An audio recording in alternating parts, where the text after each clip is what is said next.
Hi everybody, welcome back to Wild Boar Cycling. I'm Brian and this is... I'm John.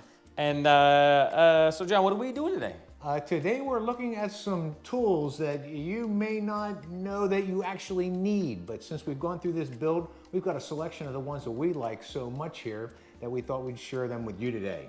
Hey, let's start on the over the end. You know, everybody knows about Park Tools, and everybody's heard about Pedro's, and you may not have heard of Jaguar, but we want to show you some of these that we think you might be interested in.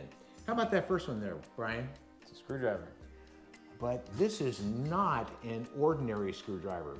This is a DSD2, which is a JIS screwdriver specifically designed to adjust your derailleurs. You ever wonder why you put that Phillips in there and it doesn't quite get in there quite right when you want to make your adjustments? Well, this is why, and this will make a huge difference in the way you do business in your shop at home. How about that next one? Is this how you clean your teeth? It could be how you clean your teeth. You may floss with that, Brian, but I certainly don't prescribe to that. This is something that's really relatively inexpensive that I think everybody ought to have in their home shop. This is a chain checker, and you drop this in to see how your chain's wearing. So if you don't have one of these are super inexpensive, and there are a lot of manufacturers out there that make these particular tools. It's because if you keep your chain in line and you make sure it doesn't get worn, then your cassette's going to last a long time. Yeah, I think you did a video a little while ago about how to use one of these. Maybe Yeah, we'll link to that somewhere. I had that on the, I had that, I was checking my Janus, I was noticing it was shifting kind of funny, and that was one of the things I looked at. Great, where should we go now? This is a tool I don't have. I have a much simpler version of this, but what is this? This is a Pedro's whip vise. Now, I imagine you've seen at home one of your chain whips that goes onto your cassette so you can actually take them off.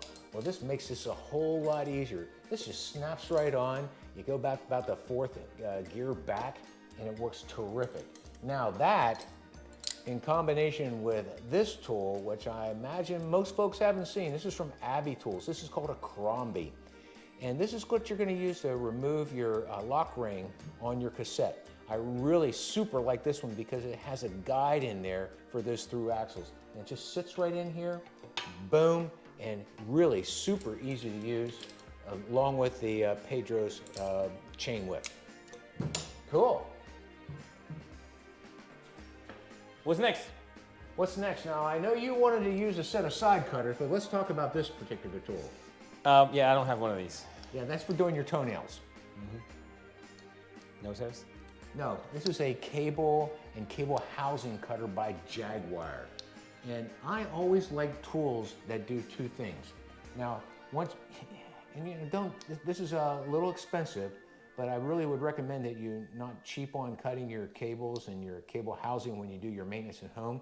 But I like this one especially because located here in the end, if you notice that, there's a little router you can go in there after you cut your cable housing or your brake housing, and you go in there and make sure it's nice and smooth and solid all the way around. How about that?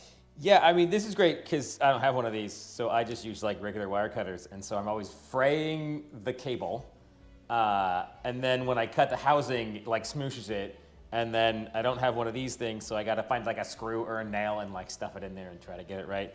And then this also has like a crimper to crimp the ferrules at the end of your cable, and I just always use side cutters for that, and half the time I cut through the ferrule, and so this is a good tool if you don't want to mess things up. Yeah, really worth the investment. But one of the other things too, and I know lots of you folks out there at home have a chain tool, and this is what you're going to need to use your chain brake to break your chain. And this is a Pedro's. This is a shop quality version right here. And if you get into maintenance and stuff and doing your own, cleaning your own drivetrains and things, this is going to be something that you're going to want to have that's going to work all the time. Really quality.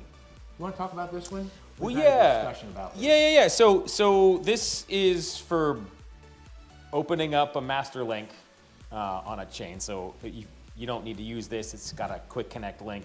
I don't have one of these. My tire levers that I carry on my bike lock together and kind of do the open feature, so I can take apart the chain if I'm out on the road. This one's nice because it has a close feature too. I usually have to like wrench mine to get it shut. So this opens and closes master links, which is a great tool to have. I mean, I wouldn't carry this on my bike, but this is great in the shop version. Yeah. And then what do you got over there? Oh, now this is probably one of the tools that I use most often here at home and when we were building Brian's bike. This is from Pedro's also. This is called a Demi-Torque kit. And a little pricey, but I tell you what, if you don't have a torque wrench at home, you're seriously setting yourself up for some damage to your bolts and to your braze-ons. You know, I just had one of my friends who over-tightened one of his bolts in his carbon fiber frame and it stripped it out. But if you have one of these cool Demi-Torques, there are a lot of manufacturers that make these small torques. I particularly like this one because it comes with a whole bunch of different Allen wrench sets and also Torx sets. And this is the one here that we found particularly useful because it has the correct measurement to adjust those bleed ports on your hydraulic brakes. And we used this here when we built Brian's bike. Yeah, super helpful. Great. So what do you think about my collection here of essential tools, Brian? Yeah, I think these are like the tools that you should have if you're doing any kind of maintenance on your own bike. I did bring 4 of my tools that I think most people won't have, but probably should, particularly if you like to do what I like to do with bikes. Let's see what you got, Brian. What'd you bring? So my number 1 tool is this. This is just an air nozzle like you use for like cleaning off a surface, goes to air compressor. This is critical for me to put on tubeless tires. Maybe we'll do a video one day of how I like to put on tubeless tires. But you got an air compressor, you set it up, take the valve stem out, you put this in, blow it up, and it just poof, pops the bead on. I don't know how anybody puts on tubeless tires without one of these. It's the only way I could manage to do it. So that's a little air nozzle. Another one that's kind of gross. It's an old toothbrush. As messy as my shop is, and my car, and every other thing that I have, It goes along with the flossing, okay? Absolutely. My drivetrain is remarkably clean because I like to clean my drivetrain clean, and a toothbrush is super useful for cleaning little parts. Almost all the parts I put on my bike that were used, I scrub these with toothbrush, degreaser. You know, it's a great tool. What's this big thing you got down here on the ground? This down here is a crock pot. This is probably one of the most valuable things in my bike shop setup. I bought it for like $5-10 at a thrift store. It's full of chain wax. I went to dry lubing my chain about 2 years ago. You basically turn this on, it melts the wax, you put your chain in, wait some time, take it out, and then put it back on, and it, you know, the amount of time I have a chain is like twice as long with wax, and that makes all the other parts also, and I don't spend money on oiling and putting lube and whatever. So a crock pot, $5-10, you know, $8, $10 worth of wax, and you have a lifetime supply of lubing your chain without having to mess with the wet stuff. One more tool that I think is invaluable, going back to the torque wrench idea, this is a tiny little tap wrench. If you do anything with your bikes and you don't have a set of metric taps, you should do that. Because if you do mess up threads on something, you can often chase them. When I bought my fused fork for the gravel build, I didn't realize the bolt holes for mounting the brake caliper were stripped. And so I chased them with tap wrench and the right size tap, and now they work and it's perfectly fine. It's a great way to save a hole that needs to be threaded. So small set of tap wrenches, I recommend having those. That's what I got. Great. Well, there you have it, folks. Some essential tools for your home shop, and 4 that you didn't know that you needed, right? Absolutely. Super. Standard YouTube? Yeah, thanks for watching this video all the way to the end. This is kind of different content than we've had in a little while. Let us know if you like it. Let us know if you didn't.